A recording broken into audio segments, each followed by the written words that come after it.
우리가 읽은 본문은 여호수아 20장은 도피성에 대해서 말씀하고 있습니다. 2절 말씀을 한번 보시죠. 2절 말씀 보시면 이스라엘 자손에게 말하여 이르기를 내가 모세를 통하여 너에게 말한 도피성들을 너희를 위하여 정하여 라고 하는데, 여기 색깔 볼펜 있으면 도피성 이렇게 표시를 해두면 좋겠습니다. 오늘 그 도피성에 대해서 말씀을 나누고자 합니다. 하나님이 여호수아에게 가나안 땅에 들어가면 그곳에 도피성을 지으라 라고 말씀하셨습니다. 도피성이란 부지 중에 실수로 사람을 죽인 살인한 자를 보호하기 위해서 만든 곳입니다. 오늘 3절 말씀 한번 보시죠. 3절 보시면 부지 중에 실수로 사람을 죽인 자를 그리로 도망하게 하라 라고 말하는데, 이게 부지중이라고 하는 말은 악한 의도가 없이 또는 자신도 모르게 사람을 죽인 경우를 말합니다. 그리고 인간은 하나님의 형상으로 창조된 귀한 존재입니다. 그런 인간을 죽인다고 하는 것은 하나님의 형상을 파괴하는 악한 죄지요. 그래서 하나님께서는 사람을 죽인 자는 반드시 피를 흘릴 것이다 라고 말씀하셨습니다. 율법에는 눈에는 눈, 이에는 이라고 하는 말씀이 있습니다. 이것은 내 상대방이 나의 눈을 다치게 했으면 나도 똑같이 그의 눈을 다치게 하는 거예요. 나의 이빨을 다치게 했으면 똑같이 이빨을 다치게 하는 겁니다. 내가 당한 만큼 똑같이 상대방에게 보복하는 걸 말하죠.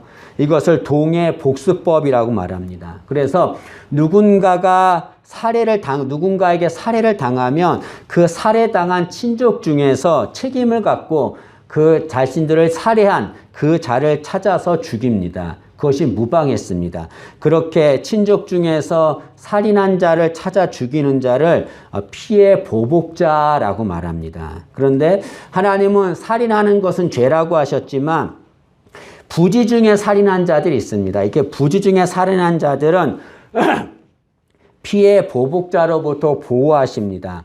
그들을 보호하기 위해서 만든 곳이 도피성이지요. 오늘 3절 말씀 하반절에 보시면 이는 너희를 위해 피해 보복자를 피할 곳이니라 라고 말합니다. 피해 보복자가 자신이 살해당한 가족을 살해시킨 자를 죽이기 위해서 죽이려고 달려드는 거죠. 그런 자를 살인한 자를 보호하기 위해서 도피성을 만들라 하셨습니다.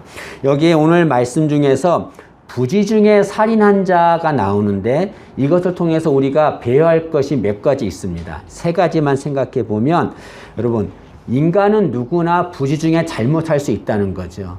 이 부지 중에 살인한 자가 있듯이 인간은 누구나 부지 중에 잘못할 수가 있다는 겁니다.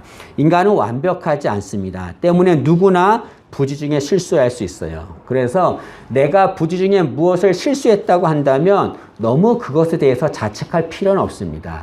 인간이기 때문에 누구나 부지 중에 실수하거나 잘못할 수 있습니다. 또 하나 생각할 것은 부지 중에 실수한 자, 나에게 부지 중에 실수한 자가 있다면 그들을 받아주어야 된다는 거죠.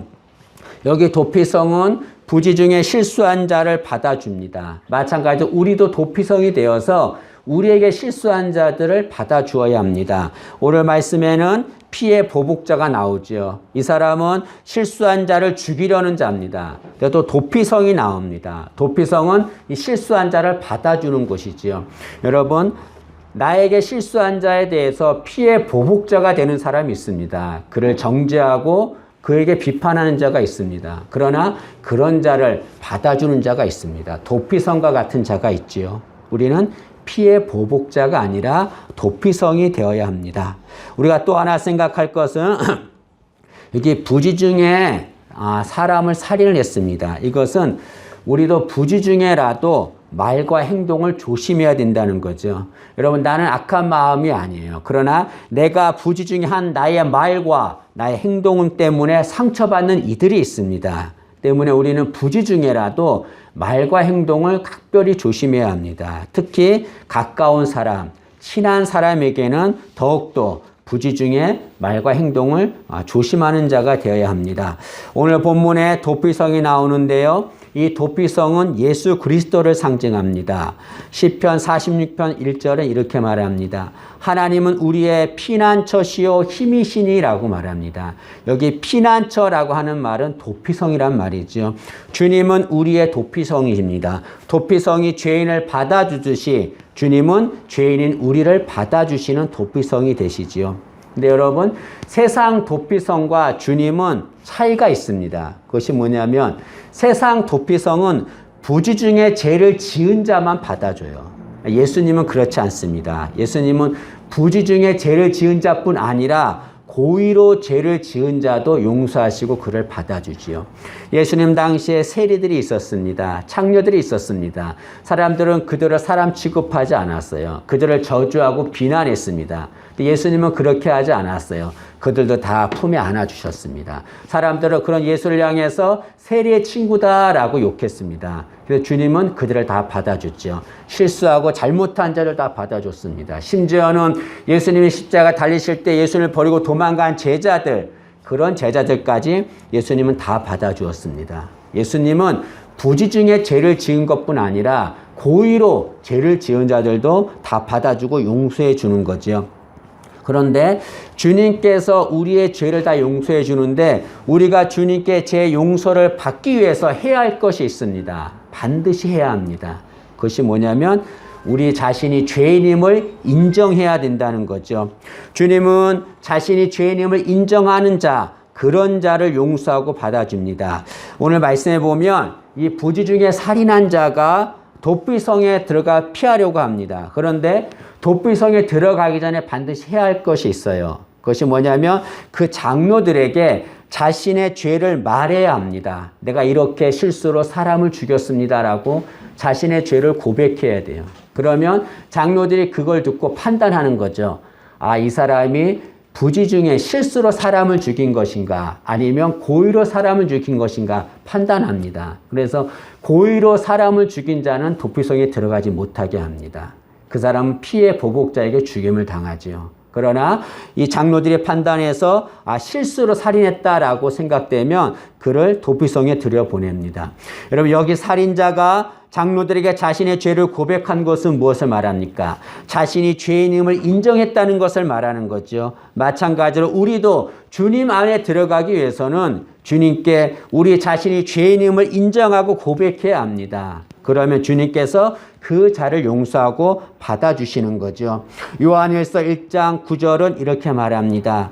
만일 우리가 우리 죄를 자백하면 그는 미쁘시고 위로우사 우리 죄를 사하시며 우리를 모든 불의에서 깨끗하게 하실 것이요 라고 말씀합니다. 우리가 우리 죄를 자백할 때, 우리가 죄인임을 인정하고 주님께 도움을 요청할 때 주님께서 우리 죄를 용서하시고 우리를 받아주시는 거죠. 여러분, 주님께 용서함 받기 위해서는 내가 죄인임을 주님께 인정해야 합니다. 세상 사람들은 자신이 죄인임을 인정하지 않아요. 자신이 죄인임을 인정하면 자신이 너무 연약한 자로 보이기 때문에 그렇습니다. 그러나 주님 앞에는 연약한 것이 아무 의미가 없는 거죠. 우리의 연약하고 죄인임을 인정하기를 바랍니다. 그리고 주님 안에서 참다운 자유함 받기를 진심으로 소망합니다. 근데 우리가 또 하나 반드시 기억해야 할 것이 있습니다. 그것은 주님께서는 우리 죄를 용서하시고 우리를 구원하시기 위해서 주님은 대가를 치르셨다는 거죠. 우리는 우리 죄를 고백하면 주님이 우리를 받아줍니다. 그러나 주님은 우리를 받아주시기 위해서 대가를 치르셨습니다. 엄청난 대가를 치르셨어요. 그것이 무엇입니까? 십자가의 죽으심이죠, 여러분. 여러분, 주님께서는 우리 죄를 용서하시고 우리를 구원하시기 위해서 십자가에 처참하게 죽으셨습니다. 여러분, 도피성에 피한 이 부지 중에 살인한 자, 이런 자는 언제 자유함을 얻을까요? 이 사람이 자유함을 얻을 때가 있습니다. 그것이 언제냐면 대제사장이 죽을 때입니다. 대제사장이 죽으면 이 부지 중에 살인한 자는 도피성에서 나와서 가족들에게 갈 수 있습니다. 왜 대제사장이 죽으면 살인한 자가 자유함을 얻게 됩니까? 그것은 대제사장이 죽었다고 하는 것은 한 시대가 가고 새 시대가 왔음을 의미하는 겁니다. 그래서 대제사장이 죽으면 이 살인자의 죄는 다 지나가는 거예요. 그리고 새 용서의 시대가 오는 겁니다. 그래서 대제사장이 죽으면 이 살인한 자는 자신의 죄가 다 용서받고 자유함을 얻게 되는 거죠. 예수님은 우리의 대제사장이 되십니다. 예수님이 죽으심으로 인해서 죄와 저주는 다 떠나가게 되는 거죠. 그리고 은혜와 구원이 임하게 되는 겁니다. 옛것은 다 지나가고 새 것이 되는 거지요. 그래서 고린도후서 5장 17절은 이렇게 말합니다.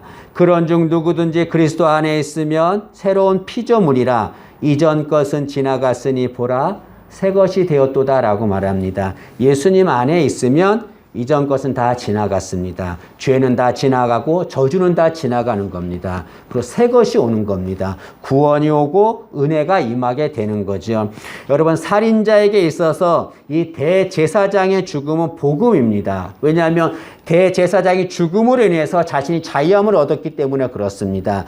여러분 마찬가지로 온 인류에게 주님의 죽으심은 복음입니다. 왜냐하면 주님이 십자가의 죽으심으로 인해서 온 인류는 구원을 받기 때문에 그렇습니다.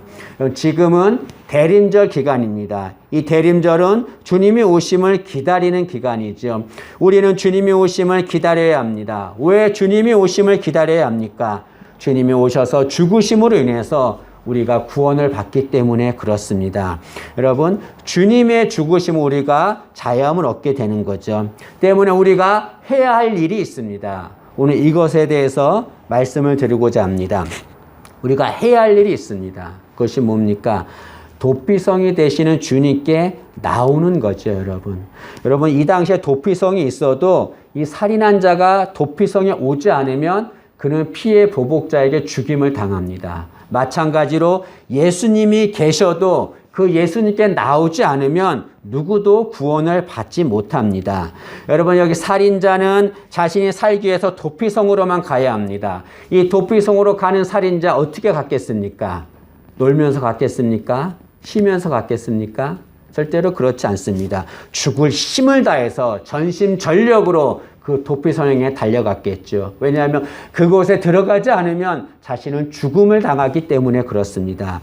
마찬가지입니다. 우리가 구원을 받기 위해서 죄 용서를 받기 위해서 어떻게 됩니까?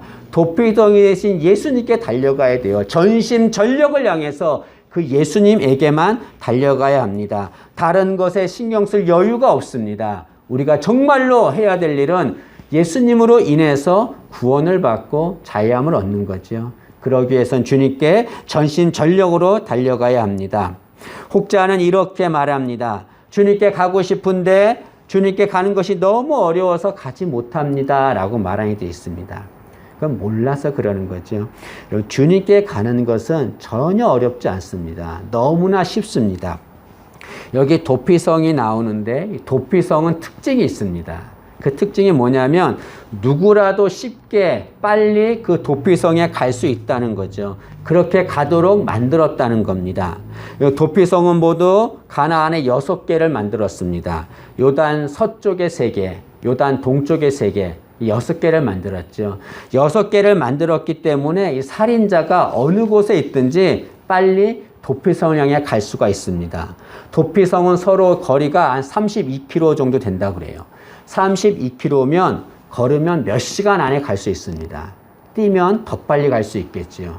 도피성은 절대로 먼 곳에 있지 않습니다. 그리고 또 도피성은 이 도피성 가는 길은 폭이 14m가 된다고 합니다. 넓지요. 그리고 그 가는 길에는 장애물이 없고 잘 다듬어져 있습니다. 편히 갈 수 있게 만들었습니다. 그리고 도피성 가는 길에 큰 표지판이 있어서 도피성 가는 길을 안내해 줍니다. 때문에 처음 가는 자도 쉽게 도피성에 갈 수 있는 거죠. 이처럼 도피성은 가까운 곳에 있고 가는 것이 절대로 어렵지 않습니다. 마찬가지로 도피성인 주님께 가는 것 절대로 어렵지 않지요. 주님은 우리 가까이에 계십니다. 주님은 우리 곁에 가까이 계시기 때문에 언제든지 주님께 갈 수가 있습니다. 주님께 가는 것은 전혀 어렵지 않습니다. 여러분 전심전력을 향해 도피성에 달려가는 그 살인자의 마음이 우리의 마음 되기를 원합니다. 우리 곁에 가까이 계신 예수님, 그 예수님께 달려가는 우리 되기를 원합니다. 또 혹자는 이렇게 말합니다. 주님께 나오고 싶은데, 도피성이신 주님께 가고 싶은데 저는 죄가 너무나 많아서 주님께 가지 못합니다. 주님께 나오지 못합니다 라고 말한 이들이 있습니다. 여러분, 그러기 때문에 더욱더 주님께 나와야 되죠. 우리는 주님께 나올 때 어떤 모습으로 나와야 합니까? 깨끗하고 거룩하고 아름다운 모습으로 나와야 될까요? 주님 앞에 나올 때는 있는 모습 그대로 나오면 됩니다. 주님은 우리가 주님께 있는 모습 그대로 나오기를 원하고 있습니다. 예수님 당시에 바리새인과 서기관들이 있었습니다. 그들은 종교 생활을 열심히 하는 자들이었어요. 일주일에 몇 번 금식도 했습니다. 11조도 열심히 냈습니다. 선교도 하고 구제도 했습니다. 사람들은 그 바리새인과 서기관들을 존경했습니다. 근데 예수님은 그들을 향해서 저주했잖아요. 이 독사의 자식들아라고 신랄하게 비판했습니다. 왜냐하면 그들은 겉모습은 화려했지만 속은 죄로 가득 찼거든요.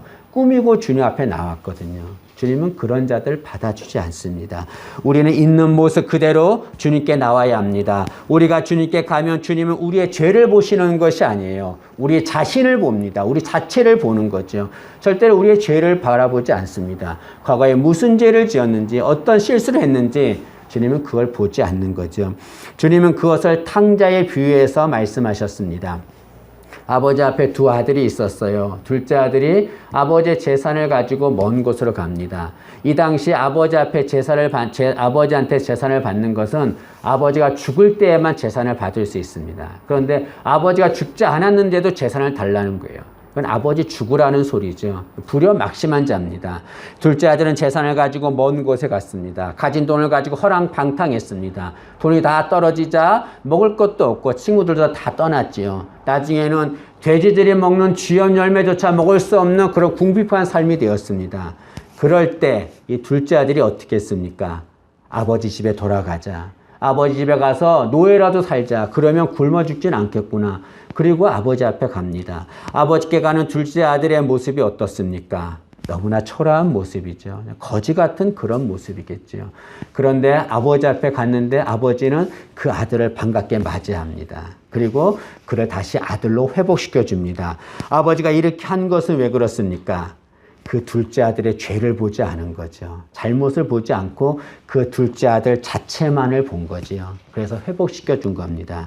그럼 마찬가지입니다. 우리도 주님 앞에 가야 합니다. 주님 앞에 가면 우리의 죄를 보지 않으세요, 주님. 우리 자체를 봅니다. 그리고 이제나 저제나 우리가 오기만을 기다리고 계시는 거죠. 도피성은 그곳에 정해져 있습니다. 절대로 다른 곳에 가지 않습니다. 마찬가지로 하나님도 우리가 오기를 그곳에서 기다리고 계시는 거죠. 우리 모두가 다 우리의 모습 그대로 주님께 나가기를 진심으로 소망합니다.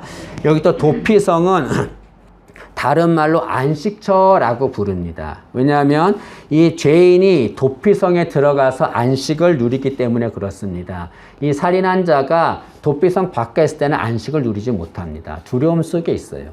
피해 보복자가 언제 죽일지 모르니까. 그러나 도피성에 들어가면 피해 보복자가 도피성에 들어오지를 못해요. 그래서 그곳에서 안식을 얻습니다. 주님은 우리의 안식처가 되십니다. 우리가 우리의 모습 그대로 주님께 가면 주님은 우리에게 안식을 주시는 거죠. 여러분, 피해 보복자는 지금 살인한 자를 죽이려 하고 있습니다. 그러나 도피성에 들어가면 피해 보복자로부터 보호를 받습니다. 우리도 마찬가지입니다. 세상에 많은 사람들은 무엇인가에 쫓기고 있습니다. 살인한 자가 피해 보복자에게 쫓기는 것처럼 많은 사람들은 무엇인가에 쫓기며 살아가고 있습니다. 어떤 사람들은 물질에 쫓기며 살지요. 어떤 사람은 실패라고 하는 것에 쫓기며 삽니다. 어떤 사람은 질병이라고 하는 것에 쫓기며 살아요. 지금은 코로나라고 하는 것에 많은 사람이 쫓기며 살아가고 있습니다. 이 상황에서 사람들은 안식을 누리며 살기를 원합니다. 내게 안식을 줄 도피성을 찾아 헤매고 있습니다. 세상 어디에 우리에게 진정한 안식을 줄 곳이 있습니까? 전혀 없습니다. 어디만이 우리에게 안식을 줍니까? 주님만이 우리에게 안식을 주는 거죠. 때문에 우리는 그 주님께 나가야 합니다. 마태복음 11장 28절에 예수님이 이렇게 말씀하십니다. 수고하고 무거운 짐진 자들아 다 내게로 오라 내가 너희를 쉬게 하리라 라고 말씀합니다. 이 세상에서 수고하고 무거운 짐을 진 자, 무엇인가 쫓겨서 안식을 누리지 못하는 자들에게 예수님께서 내게 와라. 내가 너를 쉬게 하겠다. 너에게 안식을 주겠다라고 말씀하십니다. 여러분, 지금 내가 무엇인가 쫓기고 있다고 한다면, 안식이 필요하다고 한다면 예수님께 나오기를 진심으로 소망합니다. 하나님은 이것을 노아를 통해서 알려주셨습니다. 인간이 타락했습니다. 하나님이 홍수로 그 백성들을 심판하려고 했습니다. 그래서 하나님께서 노아에게 방주를 만들라라고 하셨습니다.